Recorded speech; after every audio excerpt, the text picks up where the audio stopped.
As we discussed in our introduction to the series, we have a reproducibility problem in research. What does that mean? It means that when others try and do the same experiments as those that have been published in another time, in another place, they often don't get the same results. There are a number of reasons this could happen, but lots of them have to do with how we design experiments.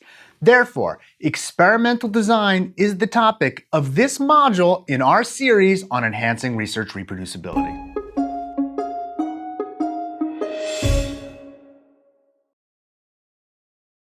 Let's remember that this module is part of an NIH effort to enhance research reproducibility. Specifically, it focuses on the domain of experimental design. Why? Because oftentimes biases are introduced into research when we design our experiments. This can lead to research that doesn't hold up over time. We're going to talk about that. Randomization, which is somewhat prevalent in human subjects research, is often underemployed in basic science and animal studies. We're going to talk about that. Studies are often designed in a suboptimal manner, failing to account for biases and factors which could influence results. We're going to talk about that. We're also going to talk about controls, both positive and negative.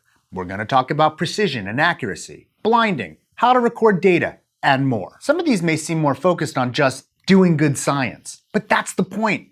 Problems in reproducibility aren't necessarily because of nefarious plans or fraud. Many are due to research that's flawed in some other way. We can fix that. We're going to talk about how you can do that. As you watch each of these episodes, we encourage you to remember that the overall goal is to improve the quality of the design and execution of a study to make it as robust as possible. We want you to try and control for as many biases or hidden factors that can influence your results. There are 4 sections to the module on experimental design. The first focuses on replication. The second is entirely on randomization.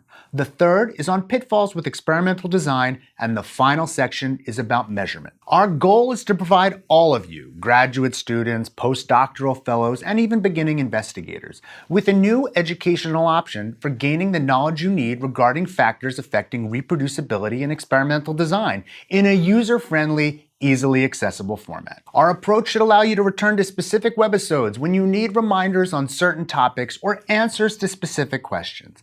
It's our hope that this module will supplement your learning and provide you with new opportunities to make your research design stronger. If you make your research as well designed and executed as possible, it's likely that it will be more reproducible in the future. It's likely that your results will stand up over time. It's likely that your findings will be closer to what we believe to be truth. And that's what we all want, isn't it? This training module is part of a series funded by the National Institutes of Health.